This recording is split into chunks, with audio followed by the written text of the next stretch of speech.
감사드리며 예수님 이름으로 기도합니다. 아멘. 할렐루야.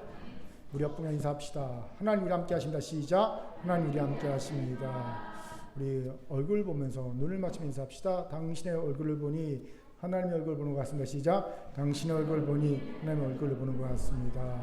아멘. 텅 비었죠? 여러분, 감기가 엄청 기승을 부립니다.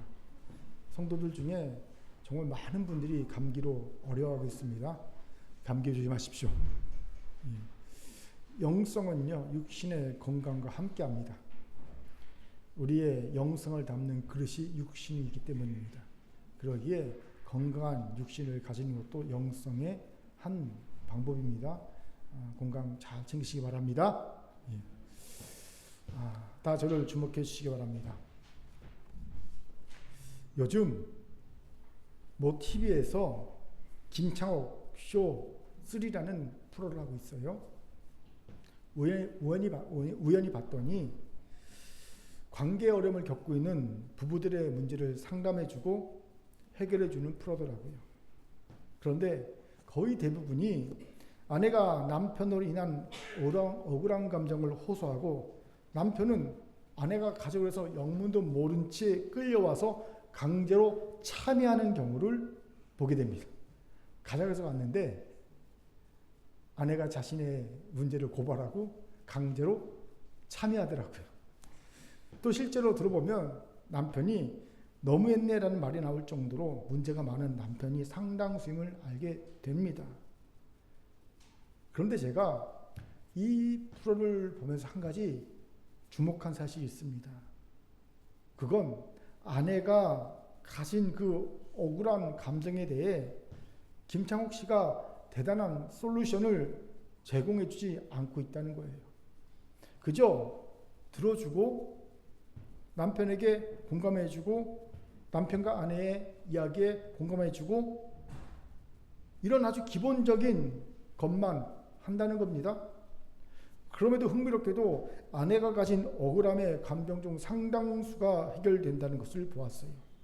이걸 보면서 깨달은 것이 있습니다. 누군가 내 억울한 마음을 잘 들어만 줘도 억울함의 감정에 빠져서 살지는 않을 수 있겠구나. 그렇습니다. 잘 들어주고 공감만 해줘도 아내들이 남편에게 가진 억울한 감정의 상당 부분을 해소할 수 있습니다. 여기에 한국의 남자가 가진 문제가 있어요. 한국의 남자들은 자신도 모르게 아스퍼거 증후군, 자폐 스펙트럼 장애를 가진 경우가 많습니다. 아스퍼거 증후군은요, 쉽게 말하면 공감 능력 결여입니다. 부재입니다. 감정을 교감하고 감정을 나누는 능력이 결핍됐거나 없는 걸 말합니다. 이유가 뭘까요? 아무래도 6.25 이후 초고도 성장 속에 치열한 경쟁에 남자들이 내몰렸잖아요. 경쟁에서 생존하기 위해선 타인을 공감하는 능력이 필요 없습니다. 퇴화됐다는 겁니다. 경쟁에서 싸우기 위해서는요, 공감 능력은 오히려 마이너스 요소가 되기 때문입니다. 그렇기에 아스퍼거 증후군을 가진 사람은요, 공감 능력은 낮지만 전문 기술이나 연구 실적이 높은 사람들이 됩니다. 주로 테크노밸리에 많이 있다고 합니다. 이들은 치열한 경쟁에서 이긴 사람들이기 때문이에요. 그러니 이런 남편을 둔 아내는 교감과 반응의 결핍이 심할 수밖에 없습니다. 아무리 제발 내 마음 좀 살펴봐 주세요 라고 절규를 해도 이건 마치 허공에다 외치는 소리처럼 되어버리고요. 이런 답답한 마음을 주변 사람들에게 호소해도 심지어 돌아오는 소리는 내 남편처럼 괜찮은 사람이 어디 있다고 불만이야? 허공에 겨우 불만을 하고 있어. 불만을 표하는 내가 문제야. 이런 소리가 들리는 뿐입니다. 이런 상태에 빠지면 아내는요, 남편도 자기 마음을 몰라주고 주위도 몰라주는 이중고에 시달리게 되고 그 억울함의 감정 깊어만 가는 겁니다. 이런 심리를 카산드라 증후군이라고 합니다. 카산드라는 그리스 로마 신화에 나오는 트로이 왕의 딸이었죠. 카산드라의 아름다움에 반한 신 아폴론이 카산드라에게 미래를 예지할 수 있는 능력을 주고 구애를 합니다. 그런데 보기 좋게 퇴짜를 맞죠. 이에 화가 난 이 아폴론은요, 카산드라가 예언을 해도 아무도 그녀의 말을 믿지 않는 저주를 내려버립니다. 결국 카산드라는요, 트로이에 전쟁이 일어날 것을 예지하고 그것을 모두에게 전달했지만 심지어 그의 아버지조차도 안 믿어줍니다. 모두가 믿어주지 않는 상황에서 매우 괴로워하게 됩니다. 이렇게 아무리 지혜로운 말을 해도 자신의 말을 믿어주지 않는 상황을 잇대어 카산드라 증후군이라고 하지요. 이런 카산드라 증후군은 아스퍼거 증후군 같이 공감 능력이 낮은 배우자를 둔 경우에 발생하기 쉽습니다. 이때 여성의 경우 우울증, 불안, 그리고 두통, 수면장애, 월경정 이상 징후 등 신체적 증상이 나타나고 합니다. 그렇게 남성 여러분, 특히 남편분들은 배우자의 말에 귀를 기울이고 공감해주는 훈련을 해야 합니다. 특별히 한국 남성들은 열심히 노력해야 합니다. 아멘. 아멘이 별로 없어요. 그런데 사실 억울함의 감정은 여성만의 것이 아닌 우리 민족적인 감성이기도 합니다. 우리는 왜 억울한가라는 책이 있어요. 심리학자가 쓴 책이 아니라 현직 부장 판사가 쓴 책이라 좀 더 흥미를 끄는 책입니다. 저자는요, 억울함은 우리 민족에게 유독 강하게 나타나는 민족적인 정서라고 말합니다. 그 이후로 우리 민족이 유독 감수성이 풍부하고 예민한 민족성을 가졌다고 하죠. 실제로 그렇지 않습니까? 그러니 한류가 세계를 휩쓰는 것 아니겠어요?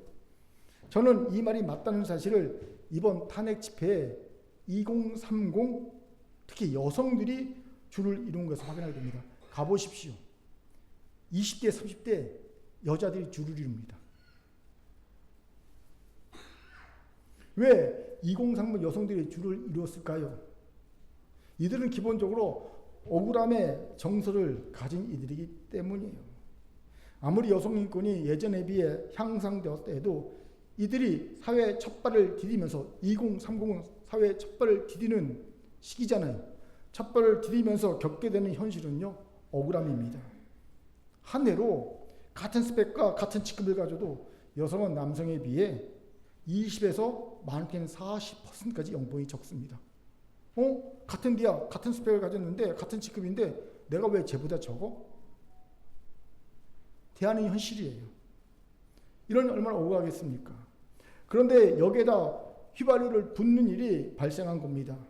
태어나면서 당연히 내 것이야 여겼던 자유, 민주주의 시스템이 빼앗겼어요. 친일 쿠데타로 인해. 그러니 분노한 겁니다. 아십시오. 억울함의 감정은요, 조그만 동기만 부여돼도 분노로 변한다는 것을. 금방 분노로 바뀌는 감정입니다. 가인을 보세요. 그는 동생 때문에 하나님이 자신의 제사를 소홀히 받으셨다는 억울함의 감정을 느낍니다. 그런데 하나님이 억울한 자신에게 도리어 감정을 다스려라는 자신이 느낀 책망의 말을 듣습니다. 그때 억울함이 분노로 변해서 폭발한 겁니다. 동생을 죽여버리죠. 그렇게 저는 우리 민족성 중에 억울함의 감정이 기본적으로 깔려있음에 주목한다고 봅니다. 왜요? 이 억울함은요, 분노로 변해서 폭발할 만큼 강력한 힘을 가지기도 하지만 반대로 자신의 권리를 지키고 작금처럼 사회적 정의 구현의 열망으로 표출될 수 있고요.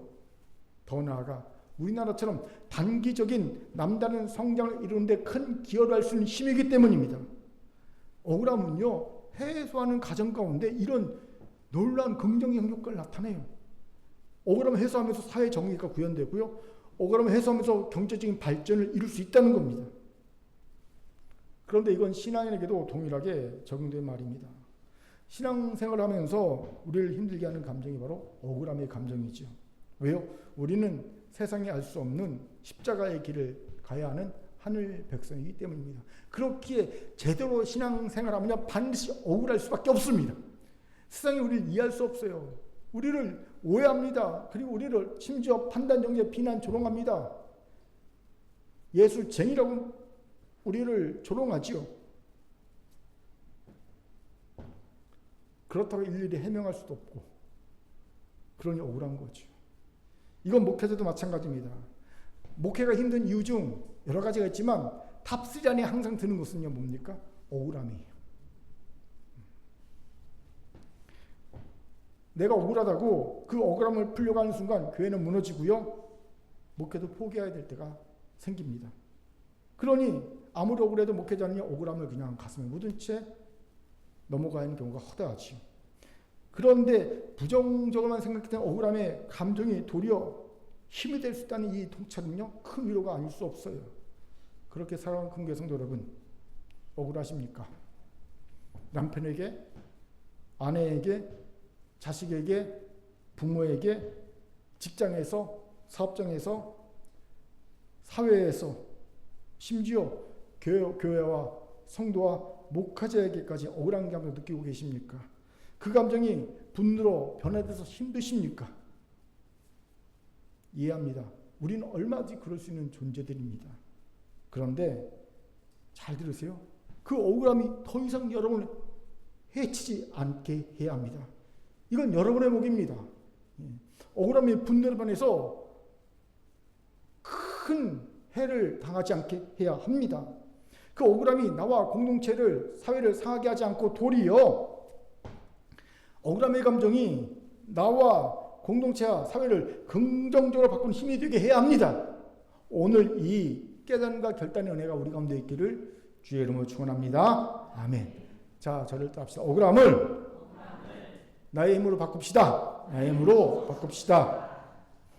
이런 우리에게 시편 50편의 통찰이 귀하지요. 시편 57편은 다윗의 시입니다. 다윗이 사울왕의 살해 협박을 피해 광야의 아둘람 굴로 피신해 있을 때 지은 시지요. 이때 다윗의 마음을 단적으로 표현해 주는 것이 6절에 있습니다. 같이 6절 읽겠습니다. 시작. 그들이 내 걸음을 막으려고 그물을 준비하였으니 내 영혼이 억울하도다. 그들이 내 앞에 웅덩이를 팠으나 자기들이 그 중에 빠졌도다. 셀라. 6절에서 내 영혼이 억울하도다라는 다윗의 절규에 주목해 봅시다. 다윗은 억울함의 감정을 하나님 앞에 숨기지 않고 있습니다. 그런 데 놓고 하나님 나 억울해요 라고 호소하고 있죠. 그도 그럴 것이 다윗이 처한 상황은 억울할 만하기 때문이죠. 생각해 보세요. 그는 정말 사울왕에 대해 조금의 역심도 품지 않았습니다. 아니 도리어 충성의 마음만 갖고 있었지요. 그런데 사울왕은 자신을 역심을 품은 자로 오해하고 죽이려 하고 있습니다. 사람이 언제 억울합니까? 내 마음은 몰라줘도 너무 몰라줄 때, 내가 마음을 쏟는 그 대상이 내 마음을 너무 몰라줄 때 억울한 감정 느끼지요. 여러분도 내가 사랑하는 이가 내 마음을 너무 몰라줄 때 억울하지 않습니까? 자녀들이 너무 내 마음을 몰라줄 때, 그렇죠? 부모가, 남편이, 아내가 너무 몰라줄 때 억울하지 않습니까? 다윗이 그런 거예요. 그런데 다윗의 억울함의 이유는 그 도가 지나칩니다. 사울왕은 다윗의 마음을 몰라준 것에 그치지 않고 다윗을 실제로 죽이려고 했기 때문입니다. 다윗의 침소에, 자기 딸과 함께 자는 침소에 암살단을 보내지 않습니까? 누구처럼 암살단을 보내요. 예. 장인의 사이를 죽이려고. 그로 인해 다윗은 졸지에 첫사랑 아내도 빼앗기고요, 군대장관 직책도 빼앗기고요, 광야에 도망자 신세로 전락해버립니다. 언제 죽을지 모른다는 공포 속에 광야의 굴에 숨어 하루하루를 살아야 하는 처지가 됩니다. 이 얼마나 억울한 일이겠습니까? 다윗이 한 것이라고는 충성과 열심밖에 없는데 말이지요. 여러분이 다윗이라면 어찌할 것 같습니까? 제가 만약 다윗이라면 하나님께 싫고 원망하고 당장 결판을 내기 위해 결사대를 조직해서 밤을 틈타 사울왕을 죽이려고 떠났을 것 같습니다. 이건 성질이 급해서의 문제가 아닙니다. 그럼요, 내일을 버티며 살아낼 자신, 용기, 믿음이 없기 때문입니다. 여러분 꼭 기억하십시오. 내일을 살아낼 용기, 믿음, 자신이 없으면, 버틸 힘이 없으면요, 오늘 당장 결판을 내려야 합니다. 오늘 당장 끝장을 내려야 합니다. 그리고 죽는 거죠. 길보아산에서 그렇게 죽은 사울왕처럼. 아마 제가 다윗 같은 처지였다면 저는 오늘 당장 끝장을 내려 했을 것 같습니다. 그런데 여기에 반전이 일어났죠. 같이 7절부터 12절까지 힘있게 읽겠습니다. 시작. 하나님이여 내 마음이 확정되었고 내 마음이 확정되었사오니 내가 노래하고 내가 찬송하리이다. 내 영광아 깰지어다. 비파야 수금아 깰지어다. 내가 새벽을 깨우리로다. 주여 내가 만민 중에서 주께 감사하며 열방 중에서 주를 찬송하리이다. 대저 주의 인자는 커서 하늘에 미치고 궁창에 이르나이다. 하나님이여 주는 하늘 위에 높이 들리시며 주의 영광을 온 세계에 높아지기를 원하나이다. 아멘. 이것이 방금 내 영혼이 억울하다고 절규한 사람의 고백이 맞나 싶지 않습니까? 다윗의 고백과 찬양을 보십시오. 그는 자신의 마음을 확정합니다. 그렇게 그는 하나님께 노래하고 찬송합니다. 다윗은 자신의 영혼에게 이제 그만 정신 차리고 깨어나라고 호통을 칩니다. 내 영광이냐, 내 영혼이란 뜻입니다. 내 영혼아 이제 그만 정신을 차리고 깨어 일어나. 그만 억울하고 그만 억울하면서 멈춰. 일어나 호통칩니다. 더하여 다윗은 하나님께 대한 무한 신뢰를 고백합니다. 5절을 읽겠습니다. 시작. 하나님이여 주는 하늘 위에 높이 들리시며 주의 영광이 온 세계에 높아지기를 원하나이다. 5절의 의미를 쉽게 설명하면 온 세상이 하나님이 하늘과 땅의 통치자이심을 아는 날이 속히 오기를 원한다는 겁니다. 온 세상이 하나님만이 유일한 통치자이심을 아는 날이 속히 오기를 원합니다. 왜 이런 말 합니까? 간단합니다. 이렇게 온 세상이 다 인정하고 경배하는 크신 하나님을 내가 믿고 나를 맡겨도 되겠다라는 신뢰의 고백인 거예요. 이런 하나님이니 온 세상이 다 인정하는 통치하는 하나님이 나를 믿고 맡겨도 되겠다 신뢰의 고백인 겁니다. 보세요. 방금 전에 내 영혼이 억울하다고 절규한 이가 맞나 싶게 다윗은 180도 정반대의 찬양과 고백을 하지요. 어떻게 이룰 수 있을까요? 이것이 바로 억울함의 힘을 긍정적으로 사용한 바른 예입니다. 그렇습니다. 다윗은 억울했지요. 그런데 다윗은 그 억울함을 분노로 만들어 자신도 죽이고 남도 죽이는 극단적인 선택을 하지 않고요. 도리어 자신을 성장시키고 성숙시키며 하나님께 대한 깊은 통찰을, 하나님께 대한 깊은 신뢰로 가는데 그 힘으로 사용했다는 겁니다. 역시 다윗은 다윗이지요. 여기서 중요한 짐승입니다. 그럼 어떻게 우리도 다윗처럼 억울함을 나의 힘으로 바꿀 수 있을까? 그래서 나를 성장 성숙시키며 하나님께 대한 깊은 통찰과 신뢰를 가질 수 있을까? 같이 알아봅시다. 먼저 다윗은요, 자신이 잃은 것보다 얻은 것이 더 많다는 것을 깨달았기 때문이라는 겁니다. 우리 1절 2절을 힘있게 읽겠습니다. 시작. 하나님이여 내가 은혜를 베푸소서, 내게 은혜를 베푸소서. 내 영혼이 주께로 피하되 주의 날개 그늘 아래서 이 재앙들이 지나가기까지 피하리이다. 내가 지존하신 하나님께 부르짖으며 곧 나를 위하여 모든 것을 이루시는 하나님께로다. 아멘. 2절에서 나를 위하여 모든 것을 이루신 하나님이라는 구절에 주목합시다. 다윗은 지금 자신의 주의 그늘 아래 피하는 이유를 나를 위하여 모든 것을 이루시는 하나님이시기 때문이라고 고백하고 있는 겁니다. 여기서 이루신다라고 번역된 히브리어 고메르는요, 끝내다, 완료하다는 뜻을 가진 단어입니다.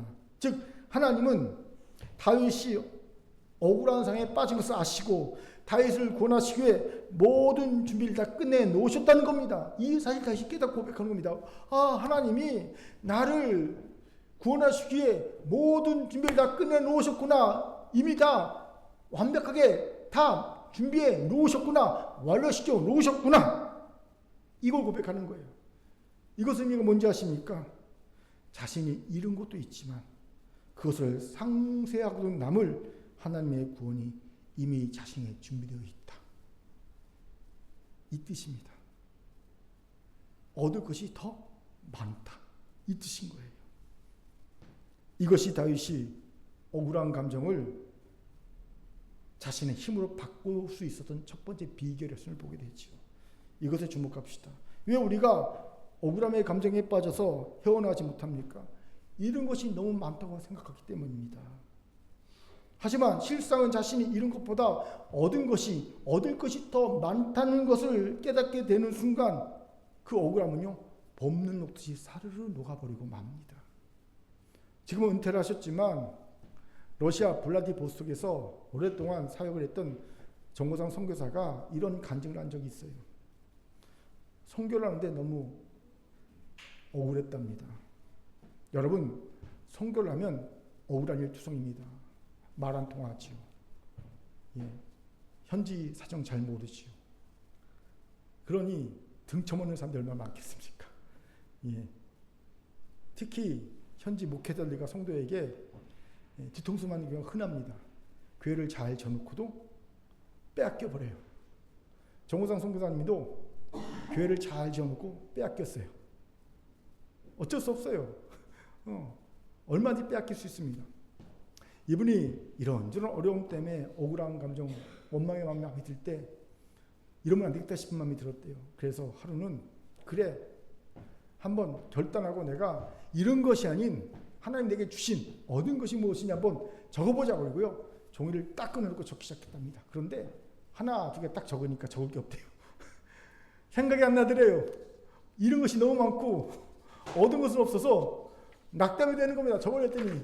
그래서 한동안 못 적고 있다가 이러면 진짜 안 되겠다 싶은 마음이 든 겁니다. 그러면 자기가 선교를 포기하고 한국에 돌아올 것 같아요. 그러니까 기도하면서 하나님, 내게 주신 것을, 내가 얻은 것을 깨닫게 해주십시오 하고 기도하고 다시 적기 시작했습니다. 그런데 놀랍게도 갑자기 본물이 터지듯이 막 생각이 나는 겁니다. 하나님이 자기에게 주신 것, 얻은 것이 막 생각이 나는 겁니다. 그래서 막 적기 시작했습니다. 적다 보니까 종이가 모자랄 정도로 잔뜩 적게 된 겁니다. 아, 내가 잃은 것보다 얻은 것이 이렇게 많이 있구나 깨닫게 되면서 마음에 가졌던 원망, 억울함의 감정이 진짜 사르르 녹아진 것을 경험하게 됐다고 간증하는 것을 들었던 적이 있습니다. 저는 우리에게도 이 지혜와 결단이 있기를 바랍니다. 억울하십니까? 그렇다면 여러분이 억울하게 잃은 것과 은혜로 얻은 것을 기도하면서 적어보세요. 제가 큰 교회를 개척하고 섬기면서 깨달은 바가 이것입니다. 처음엔 억울했어요. 왜 제게 개척을 시키십니까? 막 저는 막 잘 나가야 되는, 막 날개다고 다녀야 되는데, 예? 뭐 대형교회로 막 가야 되는데, 하나님이 막 개척을 시키시니까 억울했죠. 그리고 개척시키면 제기도 응답하셔야 되는데, 응답도 안 하시면서, 그냥, 전세를 누벼야 될 저를 그냥 조그만 곳에 콱 꽁꽁 묶어놓고 꼼짝 못하게 하셨거든요. 그렇게 원망도 불평도 하고, 일부러 하나님께 이래도 저를 사용하실 겁니까? 어깃장을 놓기도 했고요. 그런데 하나님은요, 이런 제게 대해 무한한 인자자비만 베푸시더라고요. 뭐 손바닥도 맞춰야 소리가 나는 법인데 하나님이 손바닥을 안 맞춰 주시니 매번 저만 방방 뛰다가 제풀에 꺾이는 일이 계속 반복되는 거예요. 그리고 차츰 제 기운이 빠지더라는 거지요. 혈기도 줄어들고 저를 조금씩 정직하게 보기 시작하면서 비로소 깨달아지고 보이기 시작한 것이 있었습니다. 그것이 무엇인지 아십니까? 하나님이 제 기도에 응답하지 않으심으로 실상 제게 엄청난 은혜를 베풀어 주고 계셨다는 사실입니다. 아마 저는요, 제 기도가 응답되었다면 지옥 자식이 되었을 것이 분명합니다. 한 예로 하나님이 제 기도에 모두 응답하셨다면 정광훈이 시청에 있지 않고 나연수가 시청에 있을 겁니다. 광화문에 있을 겁니다. 예. 그런데 하나님이 제 기도에 응답해 주시지 않으므로 시청 광화문이 아닌 큰 교회 강단에 제가 있게 되었어요. 할렐루야. 큰 은혜죠. 이거 깨달은 거예요. 또한 제가 억울하다고 느끼는 것보다 하나님이 제 허물과 죄악을 수도 없이 덮어주신 것이 비교할 수 없이 많다는 것을 깨닫게 하시더라고요. 제가 모르고 넘어가서 그렇지 하루에도 여러 번 하나님이 제 허물과 죄를 덮어주셨기에 제가 이 자리에 있음을 안 겁니다. 저도 모르는 사이에 하나님이 덮어주시고 하나님이 사해 주신 수많은 제 허물과 죄악이 있음을 깨닫게 된 거죠. 그런데 이뿐 아닙니다. 결정적으로 하나님은 제게 가장 최고의 동역자와 성도들을 허락하심을 깨달았습니다. 여러분, 이건 진짜 입에 발린 소리가 아닙니다. 여러분이 스스로 어떻게 생각하시는 상관없이 저는요 이번에 깨달은 게 뭐냐면요, 여러분은 최고의 성도와 최고의 동역자라는 겁니다. 제게는 여러분만한 동역자와 성도가 결단코 없습니다. 제가 어제 이런 생각했어요. 명성교회 바꾸라도 안 바꾼다. 명성교회 바꾸라도 안 바꾼다. 근데 조건이 하나 있어요. 단 재정적인 문제만 해결되면. 딴 게 아니라 플러스 마이너스 0만 된다면 플러스 마이너스 0만 된다면 나는 명성교회 우리 교회 바꾸라도 절대 안 바꾼다. 안 바꿔요. 미쳤다고 바꿉니까? 이렇게 좋은 교회와 성도들이 있는데, 동역자가 있는데 안 바꿉니다. 그런데 이런 깨달음이 쉽게 얻어진 것이 아니었습니다. 저만 해도 한 30년 걸렸어요. 30년 걸렸습니다. 질문, 그럼 어떻게 해야 합니까? 다시 알려줍니다. 다시 어떻게 깨달음을 얻었을까요? 바로 주의 날개 그늘 아래로 피했기 때문입니다. 바로 이것입니다. 그냥 있으면 이런 깨달음이 얻어지지 않습니다. 그저 계속 억울함만 증폭될 뿐입니다. 저도 이번 내란 사태를 보면서 이런 경험을 했습니다. 저도 모르게 안 쓴 욕이 제 입에서 나오더라고요. 제가 하는 가장 센 욕은요, 바보 같은 놈들이에요. 좀 더 심한 바보 새끼. 여기까지가 제가 할 수 있는 최고의 욕이거든요. 그런데 어느 날 갑자기 TV를 보는데 개 잡놈들 전혀 쓰지도 않던 단어가 툭 튀어나오는 거예요. 이런 죄로 깜짝 놀랐습니다. 그래서 목회자는 목회자잖아요. 기도했습니다. 여러분, 입에서 욕 나온다고 기도합니까? 전 기도했습니다. 하나님, 제가 왜 이런 욕을 할까요? 하나님의 은혜를 구했습니다. 그럴 때 하나님이 잃은 것이 아닌 얻은 것을 보여주시더라고요.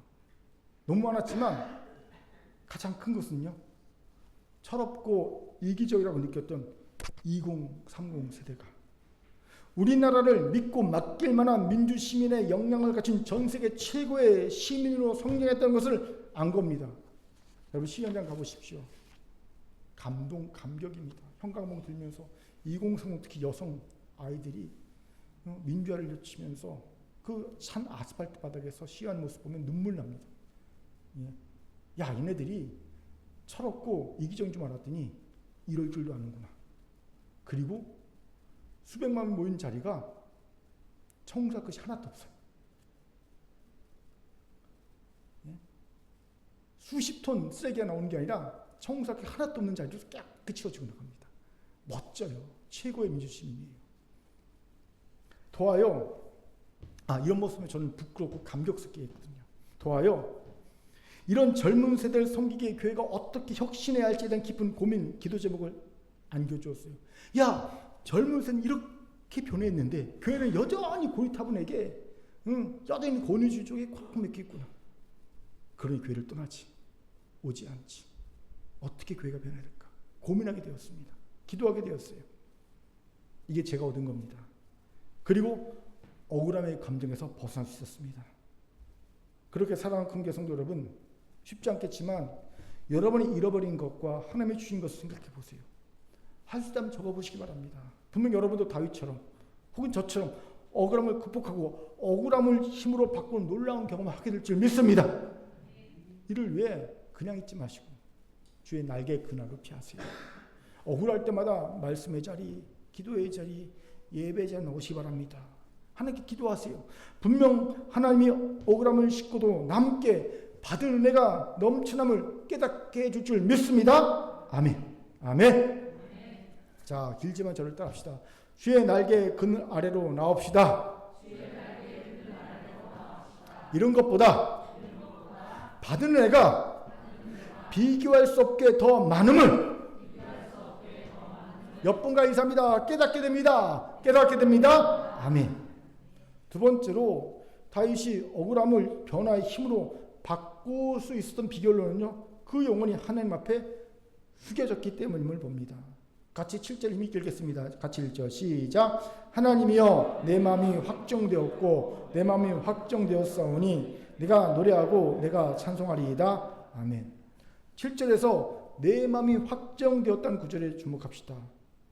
흥미롭게 이 구절은요, 내 영혼의 머리가 숙여졌다라는 뜻으로 번역됩니다. 내 영혼의 머리가 숙여졌다. 이것에 주목합시다. 다윗은 하나님께 그 영혼의 머리를 숙이기로 확정합니다.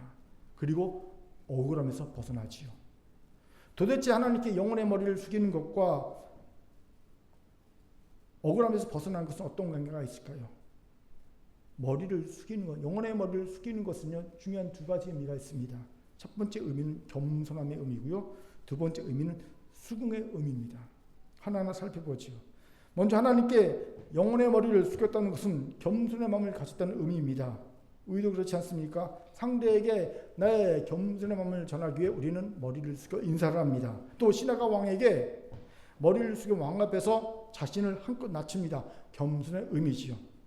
지금 다윗은 영혼의 머리를 숙입니다. 겸손의 마음을 가지로 결단한 겁니다. 그리고 억울함에서 벗어나 찬송의 삶이 되지요. 어떻게 해요? 간단합니다. 진정한 겸손은 자신이 죽을지니요 죄인의 계수란 사실을 진심으로 깨달을 때 비로소 얻어지는 것이기 때문입니다. 그렇습니다. 진정한 겸손은요, 인격을 수양하고 선을 행하고 신앙생활 열매 열심히 했고 새벽기도 하고 40일 금식하고 11조하고 교회 봉사하고 이런다고 얻어지는 게 아닙니다. 도리어 이런 경우는요, 겸손을 가장한 자기의 교만의 열매를 맺는 경우가 거의 100%라고 보면 됩니다. 이걸 어떻게 할 수 있습니까? 신앙의 열매를 주렁주렁 맺고 사는 이들을 보면 그렇지 못한 이에게 판단과 정죄가 능하게 돼요. 제가 그랬거든요. 저는 목사 안수 받기 전에 성경을 100독 이상을 했습니다. 그런 상태에서 목사 안수를 받으려고 딱 갔더니 같이 면접을 보는 목회자들 중에 성경을 1독도 안 했던 이들이 있는 거예요. 순간 당황했습니다. 물어보는데 몇 독 하셨습니까? 하는데 주저주저하면서 정직하게 말하더라고요. 아직 1독도 못했습니다. 여기저기 읽긴 했지만 저한테 물어보는데 제가 그 앞에서 학교 선배였거든요. 100독 했습니다. 말할 수 있겠습니까? 못하겠더라고요. 그래서 적당히 말했습니다. 줄여서. 그때 저는 얼마나 교만한지 모릅니다. 판단 정죄. 아이고, 목사 안수를 받는다는 사람이 성경도 1독도 못하고 난 100독 이상 했는데 이러더라고요, 제가. 예. 그렇게 여러분, 자기 수양과 신앙생활의 열매로는 절대로 겸손에 이를 수 없습니다. 그럼 어떻게 겸손에 이를까요? 제가 여러 번 말씀드렸잖아요. 셀 수 없는 실수와 죄악을 반복하면서 자신이 얼마나 형편없는 죄인인지를 깨달을 때 우린 비로소 겸손해집니다. 강제로 수많은 실수를 하면서 죄악을 저지르면서 겸손해지는 거예요. 왜 하나님이 모세를 80세가 될 때까지 방임하셨을까요? 40살 때의 모세는 자기 힘으로 뭐든 할 수 있다고 믿었던 교만한 이였기 때문입니다. 그런 모세를 하나님은 미디안에서 40년 동안 굴리십니다. 여러분, 모세가 40년 어떻게 살았을까 생각해 보신 적 있습니까? 혹시 그가 40년 동안 미디안에서 거룩한 하나님의 백성처럼 살았을 것 같습니까? 절대 그럴 리 없습니다. 분명 그는 그곳에서 온갖 실수와 죄악을 미디안인처럼 행하면서 살았을 겁니다. 미디안인처럼 행하면서. 그렇게 모세가 겸손과 한짝인 온유가 온 짐의 사람보다 더 승했다라는 인정을 받게 된 이유가 여기에 있어요. 그는 자신이 큰 죄인이라는 사실을 스스로 깨달았기 때문에 40년 동안 별것 없는 존재라는 것을 알았기 때문이라는 겁니다. 그렇게 하나님은 우리의 실수와 죄악에 대해 오래 참으시는 겁니다. 우리가 스스로 구제불능의 죄인의 괴수임을 자각하고 진정한 겸손을 얻을 때까지 참으시는 거예요. 그렇게 여러분, 좀 외람된 말씀이지만 나는 별 실수 안 했어. 죄악 안 저질렀어. 라고 생각하며 사는 분들이 있죠. 겸손해지면 아직 멀었습니다. 도리어 그분들은 자기가 있어서 겸손한 척하지만 진짜 겸손하지 못해요. 왜요? 나는 아직 괜찮거든요. 그렇기 때문에 다른 사람, 그렇지 못한 사람 보면 비난과 정죄만 그냥 그대로 되는 거예요. 그런데 사실 이런 죄인의 개수라는 자각은요, 사실 온갖 실수와 죄악에도 불구하고 쉽게 얻어지지 않아요. 머리는 하는데 이게 깊게 깨달아지지 않아요. 자꾸만 인간은요. 제 얘기를 부끄럽지만 하겠습니다. 저는 요즘 누구를 만나도 나보다 낫다라는 마음에 들어 저절로 겸손의 마음을 가질 수 있어요. 일베 때 얘기했는데 예배를 딱 드리는데 5명만 와 있는 거예요. 그리고 나머지는 예배에 다 늦은 거예요. 우르르 3분의 2 이상 예배 늦은 거예요. 예배 시간 전에 온 사람 5명밖에 안 왔어요. 예전 같으면 판단과 정죄만이 들죠. 그런데 제 마음이 어떤 마음 든지 아십니까? 그래도 나보다 낫다.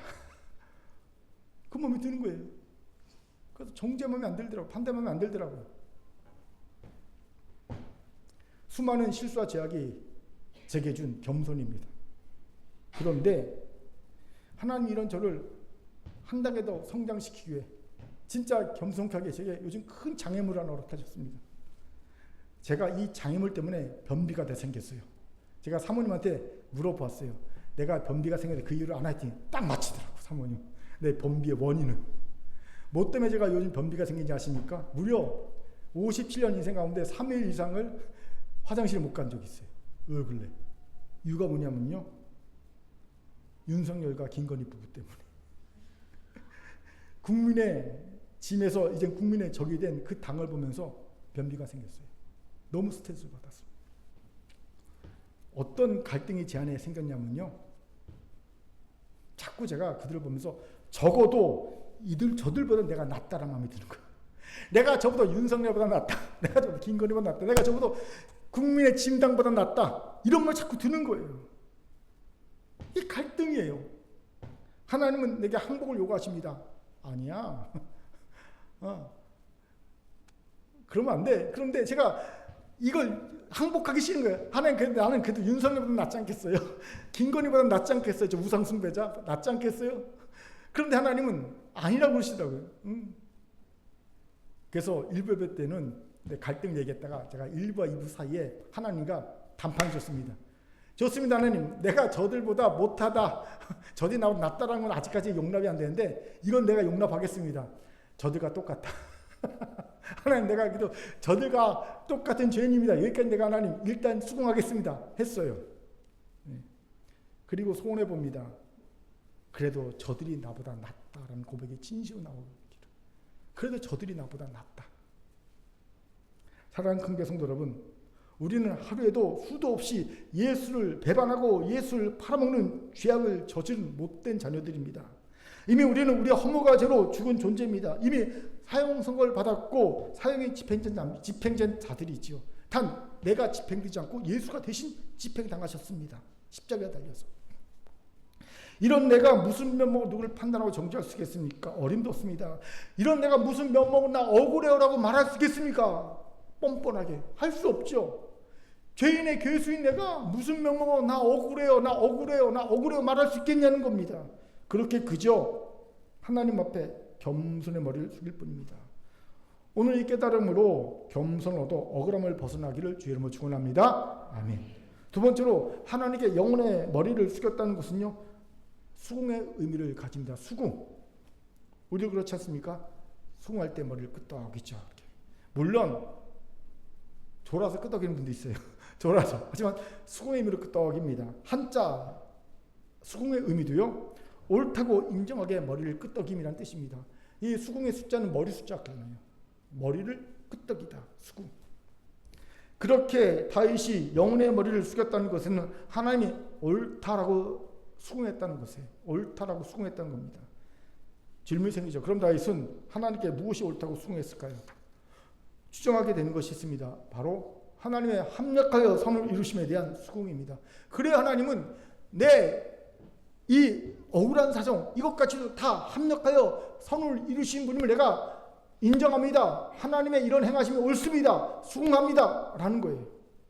이런 주장을 뒷받침하는 구절이 본문 두 곳에서 발견됩니다. 5절과 11절이죠. 반복됩니다. 우리 11절 다시 읽겠습니다. 시작. 하나님이여 주는 하늘 위에 높이 들리시며 주의 영광은 온 세계에 높아지기를 원하나이다. 아멘. 다윗이 후렴처럼 반복한 내용이 뭡니까? 자신이 당한 억울함이 결국 하나님을 하늘 위에 높이 들리게 하시며 주의 영광이 온 세계에 높아지게 하는 것이 될 겁니다. 라는 고백입니다. 하나님, 나는 지금 억울한 일을 당하고 있지만 그 내용은 정말 억울하지만 결국 그 일의 끝은 하나님의 영광이 높이 올려지는 겁니다. 온 세계에 하나님의 영광이 높이 올려지는 겁니다. 이렇게 될 겁니다. 라고 고백하고 있는 겁니다. 어떻게 이런 고백할 수 있습니까? 하나님이 결국 이 모든 일을 통해 합력하여 선을 이루실 것이기 때문입니다. 이곳에 주목합시다. 우리가 언제 억울함에서 벗어날 수 있는지 아십니까? 네, 억울한 일이 결국 합력하여 선을 이루게 됨을 볼 때입니다. 요셉 보세요. 그는 정말 억울한 인생을 살았습니다. 물론 그가 잘못한 것도 있지만 그에 대한 대가는 너무 잔혹했지요. 형들의 잘못을 아버지 야곱에게 고자질했던 형들이 그를 미디안 상인에게 팔아버렸어요. 노예로.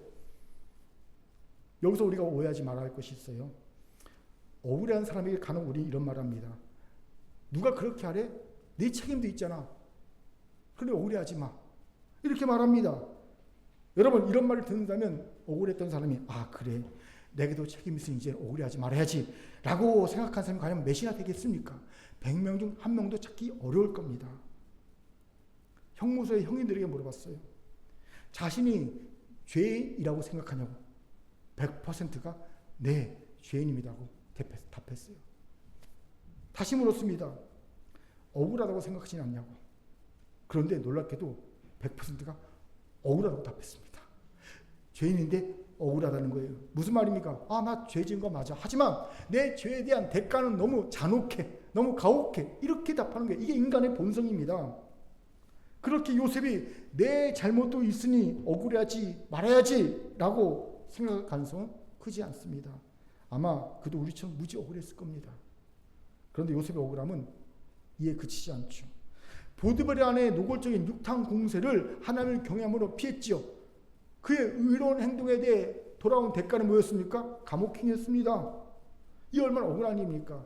여러분 주인 보디발이 요셉이 정말 자기 아내를 성추행한 성추행범이라고 알았을까요? 아니요. 만약 그렇게 믿었다면 감옥에 안 보냅니다. 그 자리에서 죽여버리죠. 노예인데. 내 아내를 성추행한 노예인데 죽여버리죠. 그런데 안 죽이고 감옥에 보낸 것은요. 안 겁니다. 근데 자기 체면, 부인 체면 때문에 감옥에 보낸 거예요. 이걸 요셉이 모를까요? 압니다. 아 주인도 내가 무죄인 거 알면서 날 감옥에 보내? 내가 그래 충성했는데 억울해. 그렇죠? 억울한 마음이 너무 클 겁니다. 저는 이번에 2년형을 받고 감옥에 수감된 조국 전 대표를 보면서 놀란 것이 있어요. 얼마나 억울합니까? 어떻게 딸이 3년에 걸쳐 200만 원씩 장학금 600만 원을 받은 것이 제3자 뇌물죄가 됩니까? 이런 논리라면 모든 고위 공직자들의 자녀들이 받은 장학금 다 제3자 뇌물죄가 돼야 마땅합니다. 또 국민의힘 곽상도 아들이 30대 아들이 몇 년 일하고 퇴직을 받은 게 얼마인지 아세요? 50억입니다. 여러분 대표회사가 50억 퇴직금 받으려면요 매출 한 500억 이상 되는 기업을 한 30년 정도 해야지 그 정도 받을까 말까 합니다. 그런데 30대 초반의 애가 몇 년 근무하고 퇴직금으로 50억 받았습니다. 근데 무죄입니다. 장학금으로 자녀가 받은 장학금으로 뇌물, 제3자 뇌물죄로 실형 2년을 받은 사람은 조국이 유일합니다. 곽상도 의원의 경우는요, 이런 조국의 실형을 하면 한 1200년 정도 형을 받아야 합니다. 2년 받았으니까. 600만 원 2년 받았으니까 50억이면 한 1300~400년 정도 형을 받아야 됩니다. 그래야 공정합니다. 얼마나 억울합니까? 그런데 그를 보니까 억울함을 호소하지도 않고 가벼운 마음으로 감옥에 들어가더라고요. 그동안 못 읽었던 책도 읽고 하지 못한 운동도 하면서 시장한 시간을 보내겠다. 이런 얘기 하더라고요. 내란죄를 저지르고도 억울하다고 자기 변명이나 하며 어떻게든지 다시 권세를 찾으려고 애를 쓰는 누구랑 너무 대조됩니다. 어떻게 사람들이 이렇게 차이가 날 수 있을까? 너무 차이가 나는데 사람됨이. 그런데 조국 전 대표는 서울대 교수도 했고 민정수석도 했고 나이도 들 만큼 들은 자기 인생을 산 사람 아닙니까? 그러니 그럴 수 있습니다. 하지만 요셉은 아직 청소년입니다. 억울함을 느끼지 않았다고 상상할 수 없습니다. 아마 미치고 팔딱 뛸 정도로 억울했을 겁니다. 그런데 기가 막히게도 감옥에서도 그는 억울한 일을 당합니다. 그가 선대한 술 맡은 관원장이 감옥에서 나가면 바로에게 말해서 요셉의 억울함을 풀어주겠다고 말해놓고 감옥에서 나가자마자 싹 잊어버립니다. 이게 진짜 억울하죠. 사람이요, 이런 억울한 일을요, 연이어 당하게 되면요, 삶의 의지가 꺾입니다. 특히 청소년은요, 삶을 포기할 가능성이 높습니다. 여러분, 오랜 시간이 흘렀지만 기억할 이름이죠. 고 장자연 씨. 그 왜 극단적 선택을 했습니까? 억울했기 때문입니다. 그런데 그를 억울하게 한 김학의는요, 버젓이 뇌물수, 성접대 혐의에 대해서 무죄 판결 받았습니다. 온 국민이 별장에서 성접대 받는 영상을 봤어요. 그래서 모든 국민이 저 김학의네 라고 다 압니다. 근데 검찰만 모르겠는데요. 그러면서 무죄 판결 내렸잖아요. 완전히 우리 국민을 바보로 알죠. 모든 국민이 저 김학의인데 분별할 수 있는 그 화질인데도 불구하고 검찰만 이거 화질이 나빠서 잘 안 보이는데 그러고요. 무죄 판결 냈지 않습니까? 아무튼 썩어 빠진 검찰은요, 이번 사태 끝나면 기소 청구로 바꿔야 합니다. 예, 검찰 개혁해야 합니다. 무슨 얘기를 합니까? 요셉이 억울함의 감정을 가진 채 삶을 버텨내기 어려웠을 것이라는 말입니다. 그만큼 뼈에 사무치게 억울한 이가 요셉이었기 때문이지요. 그런 요셉이 원수인 형들이 요셉에게 보복을 당할 것을 두려워하여 요셉에게 나와봐 엎드려 죄를 구하자 스스로 울며 종이 되겠다고 하자 요셉이 이런 말합니다. 제가 창세기 50장 18절 20절까지 읽겠습니다.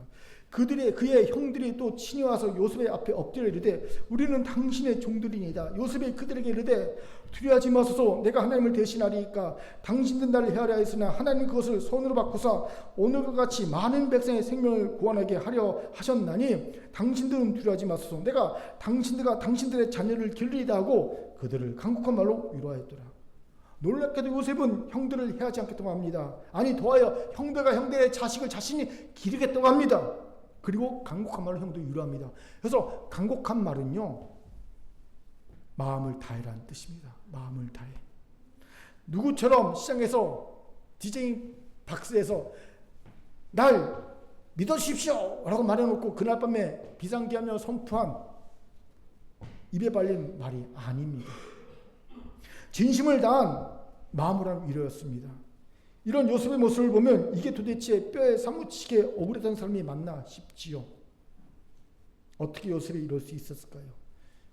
요셉의 말에 힌트가 있지요. 당신들은 나를 헤아려 했으나 하나님은 그것을 선으로 바꾸사. 바로 합력하여 선을 이루신 하나님의 역사에 대한 수긍입니다. 그렇습니다. 이런 수긍이 요셉에게 있었기에 요셉은 뼈에 사무친 억울함에서 벗어날 수 있음입니다. 우리도 마찬가지지요. 우리에게도 뼈에 사무친 억울함이 있습니까? 합력하여 선을 이루신 하나님의 역사심에 수긍할 수 있어야 합니다. 그래야 억울함에서 벗어날 수 있습니다. 어제 문득 이 설교 준비하면서 일본 위안부 피해자 할머니들도 생각이 났고요. 5.18 광주 항쟁 피해자들의 유족들도 생각났고요. 세월호 참사 유족도 생각났고요. 이태원 참사 유족도, 오송 지하철도 참사 유족도, 그리고 고 최수근 상병 유족도 생각이 났습니다. 그런데 어디 이들뿐이겠습니까? 이 하늘 아래 정말 뼈에 사무치게 억울한 이들이 어디 한둘이겠습니까? 셀 수 없이 많을 겁니다. 그리고 그들의 억울함이 어찌 말 몇 마디로 돈 몇 푼으로 해결될 수 있는 일이겠냐는 거예요. 그럴 수 없죠. 하지만 이들의 뼈에 사무친 억울함이 풀리게 될 때가 있을 겁니다. 언제일까요? 바로 그 억울함이 변하여 선을 이루는 것을 볼 때일 겁니다. 하나님이 요셉을 통해 애국과 고대 근동과 야곱의 가족을 구원하는 선을 이루심을 요셉이 보았을 때처럼 말이죠. 그런데 어제 설교를 준비하면서 이런 하나님의 선을 이루심을 하나님이 우리에게 위임하셨다는 걸 깨닫게 되었습니다. 무슨 말입니까? 바로 수많은 억울한 이들의 억울한 사연들이 선을 이루게 하는 겁니다. 즉 공정한 사회, 안전한 사회, 행복한 사회를 만든 하나님의 미랄처럼 그들의 억울함을 우리가 사용하는 겁니다. 그렇습니다. 하나님은 우리에게 억울한 이들의 억울함을 선으로 바꾸는 사명을 위임하셨습니다. 그렇게 이제 우리 성도들과 교회는 더 이상 억울한 이들의 억울함을 외면하거나 방관해서는 안 됩니다. 그들의 억울한 사연이 이 사회를 더 공정하고 더 안전하고 더 행복한 사회로 만드는 밑거름이 되게 해야 합니다. 그렇게 만들어야 합니다. 그렇게만 된다면 유족들은 스스로 억울함을 풀고 일상으로 돌아갈 겁니다. 지금 일상을 못 돌아가고 있어요. 억울함이 풀리지 않았기 때문에. 더하여 우리 성도의 경우는 모든 것을 합력하여 선을 이루신 하나님을 더욱더 신뢰합시다. 당장 억울함을 스스로 풀고 해결하고 하지 마세요. 그건 이미 말했듯이 내일을 살 자신이 없기에, 내일을 버틸 믿음과 용기와 힘이 없기 때문에 그냥 오늘 무조건 해결하려는 자의 모습일 뿐입니다. 끝장을 보려는. 사울이 이런 모습으로 죽을 줄 알면서 길보아산 전투에 나가서 죽은 건 아닙니까? 자기만 죽었습니까? 아들들 다 죽이고 이스라엘도 죽였습니다. 여러분, 다윗과 사울은 한 끗 차이입니다. 사울은 내일을 살 용기와 믿음이 없기에 오늘 당장 끝장을 내려고 했고 정말 끝장이 났고, 다윗은 내일을 살 용기와 믿음이 있었기에 오늘 끝장내지 않고 도망쳤고, 다윗은 도망쳤어요. 위기 가운데 블레셋을 도망쳤습니다. 예. 왜요? 내일을 살 용기와 믿음이 있기 때문에. 그렇게 사울처럼 오늘 내 억울함을 스스로 풀려고 하지 마세요. 결국 극단적 선택 외에는 방법이 없습니다. 대신 합력하여 선을 이루실 하나님을 믿고 맡기세요. 보세요. 세월이 흘러 어느 순간에 놀랍게도 내 억울함이 선으로 바뀌어 있는 현실을 깨닫게 될 겁니다. 그리고 나도 구원하고 내 주변도 구원하는 놀라운 도구로 변화되었음을 알게 될 겁니다. 그때 우리도 요셉과 같이 원수라도 용서하고 위로하는 놀라운 신뢰를 가진 하나님의 영광의 찬송이 되는 자가 되어 있을 줄 믿습니다. 아멘. 자, 저를 따라합시다. 내 영혼을 하나님께 숙입니다. 옆분과 인사합시다. 우리 영혼을 하나님께 숙입시다. 우리 영혼을 하나님께 숙입시다. 이제 말씀 마치죠. 언젠가 이런 상담을 한 적이 있어요. 초신자인데 제게, 목사님, 예수 믿고 나니 억울한 열두성입니다. 이 친구가 초신인데 진짜 예수를 제대로 믿으려고 했기 때문에 이런 일이 생긴 겁니다. 예수를 제대로 믿으면요, 억울한 열두성입니다. 지금이야 그런 말 들으면 제가 따뜻한 눈빛과 부드러운 말투와 공감의 마음으로 그의 마음을 어루만져 주면서 억울한 점 다 들어줬겠지만, 그땐 제가 초짜 목사인지라 너 믿음 없어 그래 타박했습니다. 믿음 있으면 억울함을 느끼지 않을 때 네가 믿음 없어서 그래 타박했던 적이 있어요. 지금은 생각하면 참 미안합니다. 여러분, 지금 저를 만난 것을 복인 줄 아시기 바랍니다. 그런데 꼭 아세요. 신앙인에게 있어 억울함 마치 밥을 먹는 것과 똑같습니다. 일상적인 겁니다. 우리가 진짜 예수의 제자로 살려면 억울함은 그냥 우리가 따로 일상입니다. 밥을 먹는 시. 이건요, 우리가 예수를 따라가면서 매일 지고 갈 우리 십자가입니다. 억울함은요, 우리 십자가예요. 십자가. 매일 지고 갈. 이상하게 생각하지 마세요. 그리고 억울함을요, 억울하다고만 느끼지 말고 변화시켜 우리를 바꿀 힘으로 사용하시 바랍니다.